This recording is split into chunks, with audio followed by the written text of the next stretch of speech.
na ujasiri wa hali ya juu sana dhidi ya chama chetu, na kwa kweli nataka niwaambie mmetupa nguvu sana viongozi kuendelea kufanya kazi, kwa sababu mazingira kama haya walitegemea kila siku wao wanasikia viongozi wanajiuzuru, kila mkoa unajiuzuru.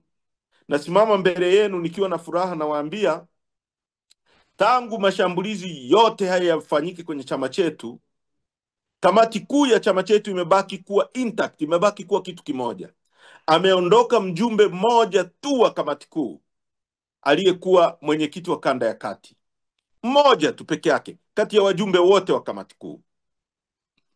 Katika baraza kuu lenye watu 400 karibia na 52 wameondoka watu 35 tu. Katika mkutano mkuu wenye watu 1192 wameondoka watu 45. Kwa hiyo unaweza kuona kwamba hiki chama ni kwa kiasi gani kimeingia kwenye mioyo ya watu. Watu wengi kwenye siasa hizi ni watu ambao wanakuja kwa ajili ya fursa za udiwani, fursa za kuwa wabunge, fursa wakitegemea hata viti maalum, fursa wakitegemea chama kinashinda. Kumbe Chadema imefundisha nchi hii kwamba watu walioko Chadema sio watu wanaopigania fursa tu za kwenda serikalini kwa ajili ya wao kuwa madiwani. Unajua posho ya udiwani, mimi nimekuwa diwani. Sio watu wanaokwenda bungeni tu kwa ajili ya kupigania ubunge. Ni watu wana malengo ya makubwa ambayo wameweka kwenye kabati kuhakikisha wanapata nchi wanayohitaji. Lengo kura Chadema, tofauti na vyama vingine ambavyo watu wamo kwa ajili ya kufukuziana nafasi, lengo kura Chadema ni kuona nchi yetu ikiendeshwa katika misingi mizuri na watu wote tunanufaika na rasilimali za nchi hii. Ndio maana viongozi wengi wameshelf matumaini yao, matarajio yao, matamanio yao, wakaamua kuwa na chama katika kipindi hiki kigumu, kusimama na chama kuhakikisha tunapigania mfumo ambao tutashinda na tutaufanikiwa. Mfumo wa uchaguzi huru, uchaguzi wa haki, uchaguzi utakaotupatia viongozi wanaokubalika. Na nataka niwaambie kutoka kwa mwenyekiti, anafarijika sana. Kama mwenyekiti wetu alipokamatwa na kuwekwa ndani, angeanza kusikia chama kizima kinamegeka. Viongozi wa Tarime wameondoka, viongozi wa Msoma wameondoka, viongozi wa Bunda wameondoka, viongozi wa wilaya gani wameondoka, ingemkatisha tamaa sana. Yuko ndani katika mateso na hali yake mnaijua, lakini ni mtu mwenye furaha kwa sababu anajua watu wanaowapigania, watu wanaowaongoza ni watu ambao wako pamoja naye, ni watu wanaopigania malengo anayoyapigania. Kwa hiyo nataka na mimi nichukue nafasi hii kuwashukuru sana. Nimepokea kwa moyo wa unyenyekevu sana salamu zenu za pongezi na zinanitia moyo kupambana zaidi. Ninawashukuru sana, mnanitia moyo. Mama Susan Limo kipekee nataka nikushukuru sana.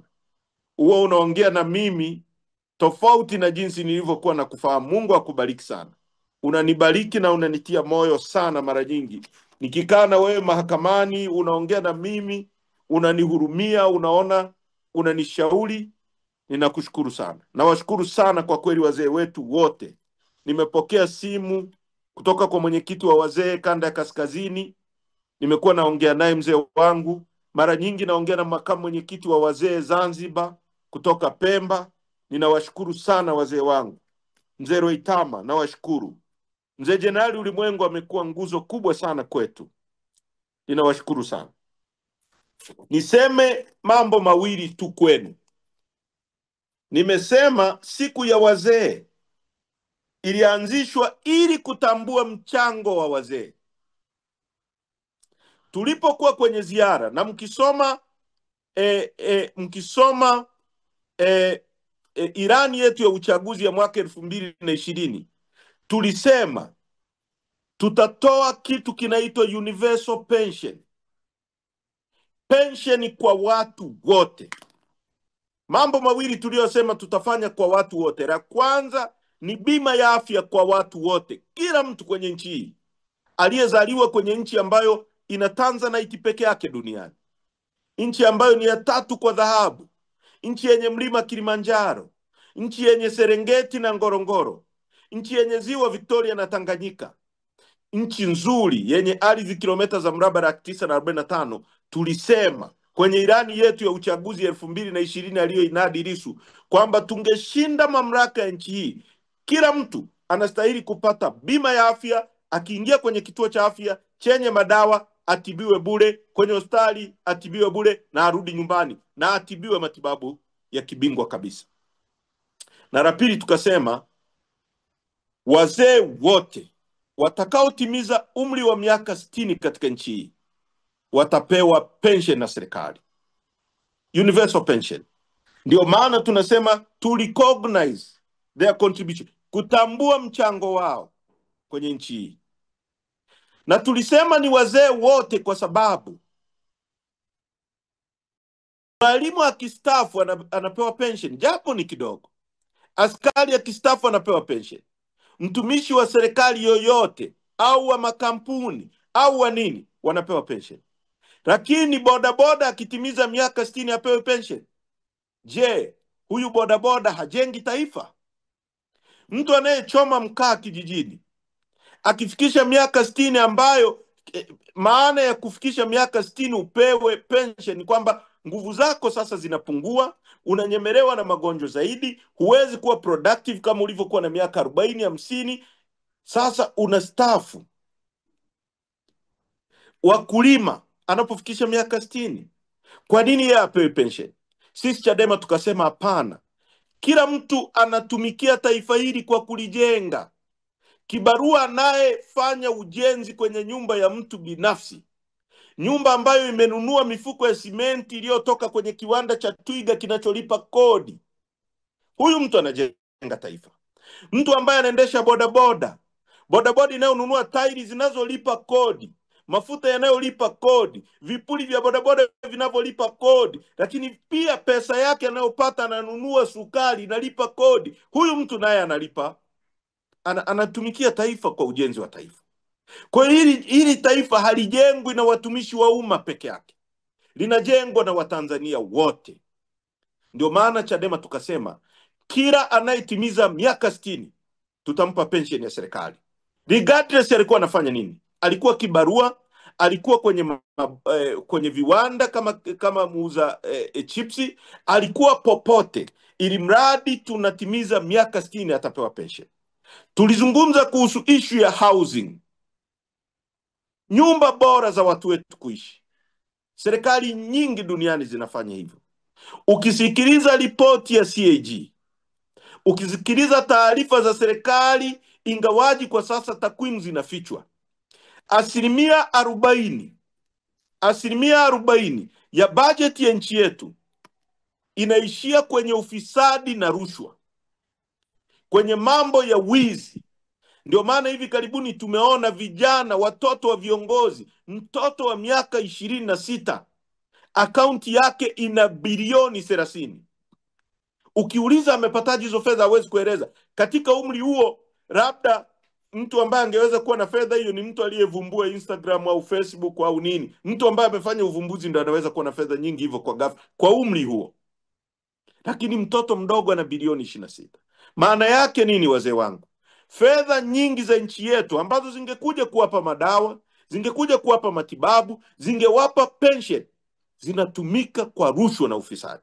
Zingewajengea nyumba nzuri za kuishi, zinatumika kwa rushwa. Imagine, nimemsikiza Mama Susan Ndimo anasema wazee ambao wako kwenye mifuko ya hifadhi ya jamii ni 7% tu.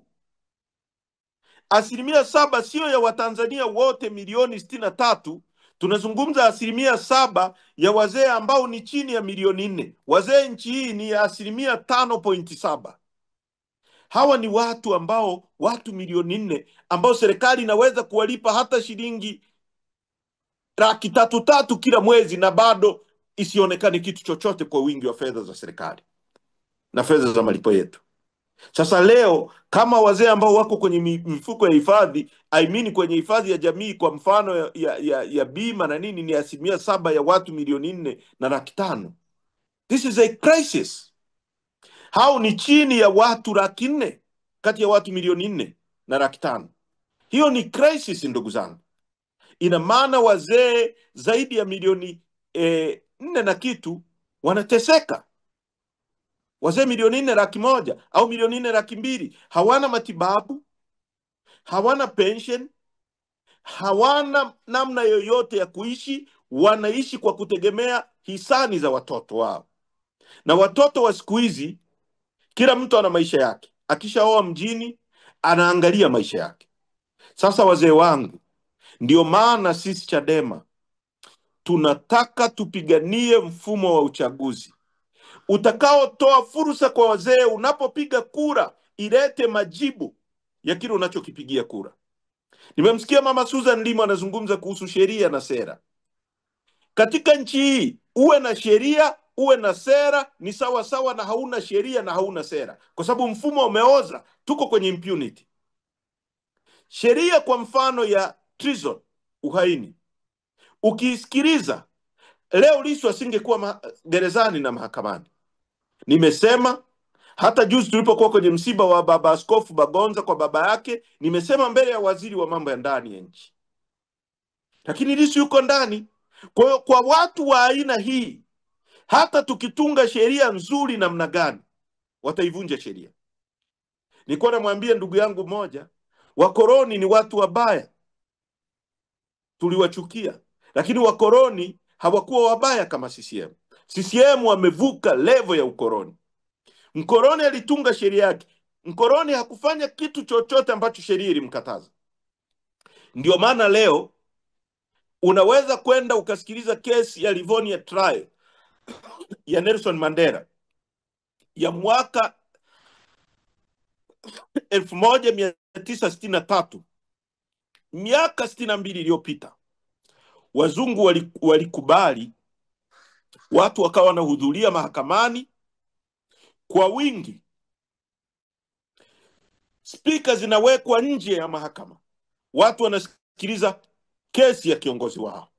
Mwaka 63, wazungu weusi waliofikiri binadamu mweusi sio binadamu, waliokuwa wanaamini kwamba binadamu mweusi sio binadamu, lakini pamoja na kwamba waliamini sio binadamu, waliweka speaker nje ili watu wasikilize kesi ya kiongozi wao huyu ambaye sio binadamu. Yaani kama sisi binadamu tuna kesi na wanyama, lakini tuwawekea hao wanyama speaker wasikilize kesi ya mnyama mwenzao. Ndivyo wazungu walivyo wanaamini. Piki Botha aliyewahi kuwa waziri na rais wa Afrika Kusini alisema binadamu weusi ni kama kenge unafananisha na mamba, japo wanafanana. Kenge ni kenge na mamba ni mamba, akiwa na maana kwamba mtu mweusi ni kenge, hawezi kufananishwa na mamba ambaye ni mtu mweupe, japo wanafanana kwa kila kitu. Waliamini hivyo, lakini walimwekea Mandela na watu wake hao nje speaker wasikilize kesi yao. Hawakuwapiga walioenda kusikiliza kesi. Waliruhusu kesi ya Mandela ikawa recorded. Leo ukiingia kwenye YouTube utasikiliza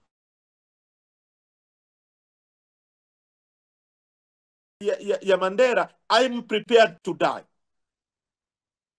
Hotuba ambayo alikuwa anazungumza kwamba sababu ambayo niko tayari kuifia ipo kwa sauti yake kutoka kwenye doku ya wazungu, wanasikilizwa na jaji mzungu. Leo jaji mkuu mweusi mwenzetu anasema watu waende mahakamani kwa idadi tu ya kile chumba. Huyu jaji mkuu anasema kwani wakamsikilize huyo mtu ni nani, ana umaarufu gani, ana nini, kesi yake irushwe live kwa nini? Huyu jaji mkuu anasahau kwamba huyu mtu anayemzungumzia amekuwa mbunge miaka 10 kwenye jimbo lake. Hata watu wa jimboni kwake tu wana interest ya kumsikiliza. Lakini huyu jaji mkuu anasahau kwamba huyu mtu amekuwa kiongozi wa Tanganyika Law Society. Anasahau kwamba huyu mtu ni mwenyekiti wa chama ambaye aligombea urais, wakampa kura milioni 2.8. Wao wenyewe wameiba serikali, wamempa kura milioni 2.8. Kama watu milioni 2.8 walimpigia kura, hata tuseme basi watu milioni 1 tena labda wamebadilika, hawamuhitaji, au wengine wamekufa. Bado kuna watu 1.8 milioni ambao wana interest ya kujua maslahi ya huyu mtu tuliyempigia kura yanaendeleaje, anafanywaje, kesi yake ikoje. Jaji mkuu wa Tanzania anajisahaulisha, anauliza kwamba huyo mtu ni nani mpaka speaker ziwekwe nje, mpaka arekodiwe. Anasema anarekodiwa kwenye corridor, si kila mtu akitaka mtu afuatwe nyumbani kwake. Huyu sio mwizi wa kuku, jaji mkuu. Kwa hiyo tunapitia kipindi kama hicho ambacho tunaongozwa na watu ambao ni wabaya kuliko wakoloni. Wazee wangu, tuendelee kuwa imara. Kwa hiyo tusitegemee kwamba sheria nzuri zitasaidia hali hii, kwa sababu sheria nzuri zinazoongozwa na watu ambao wameshapotoka, watu ambao wameharibikiwa, hazina maana hizo sheria. Ukimpa Rais Samia sheria nzuri na serikali yake, Rais Samia ambaye mbele ya macho yake kwa kujua Ali Mohamed Kibao alikamatwa akauawa, baadaye rais anasema kifo ni kifo. Hata ukimwekea sheria nzuri, huyu anayeamini kifo hata cha mtu kuuawa ni sawa na mtu aliyeugua, anasahau kwamba huyu mtu ameuawa na akatolewa macho. Hata ukimtungia sheria nzuri hazina maana yoyote mbele yake. Tuna kazi kubwa ya kuliondoa taifa hili kwenye mikono ya watu hao, na hii kazi itafanywa na sisi wote, na wazee wa chama chetu, na vijana wa chama chetu, na vijana wa Tanzania, na kina mama wa Tanzania, na wazee wa Tanzania. Kwa pamoja tuibadilishe nchi hii. Ninawapongeza sana kwa siku yenu. Tume ya uchaguzi ya nchi hii haiwezi kutuletea kile tunachokitaka, haiwezi kutupa viongozi tunaowahitaji. Ndio maana sisi tumekataa kushiriki hiyo najisi. Na leo mnashuhudia, baada ya sisi kutokuwa kwenye uchaguzi, kampeni ya Samia imekuwa ngumu kuliko ambavyo tungekuwemo. Amekuwa resisted na watu. Kuna mabango kwenye nchi hii ya Samia kuliko kipindi chochote cha kampeni nilizowahi kuona. Juzi nilikuwa natokea Ngara, ni utiti, ni mabilioni kwa mabilioni ya fedha.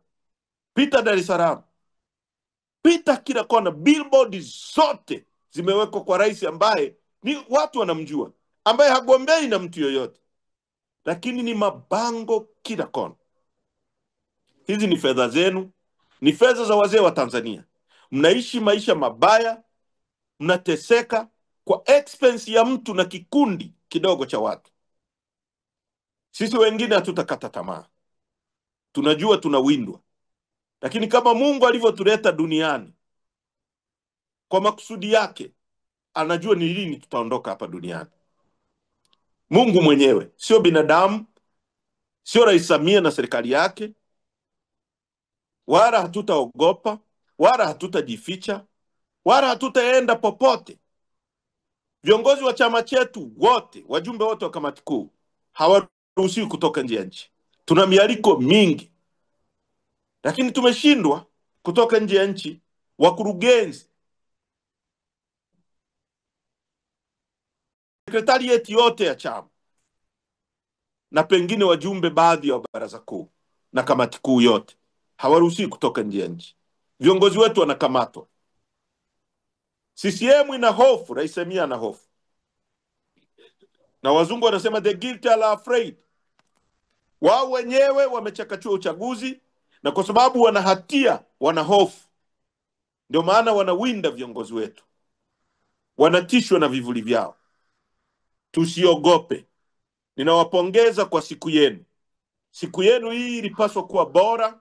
Sisi Chadema tunaienzi na tunaithamini. Tunathamini na kuenzi mchango wa wazee kwenye nchi na duniani kote. Nataka niwahakikishie kwamba katika uongozi wetu tutahakikisha tunapoandaa chama chetu kwenda kushika dola ya nchi, kiwe ni chama cha kimageuzi, mageuzi makubwa ya kuhakikisha kwamba wazee wetu wataishi kwa heshima wanayoistahili.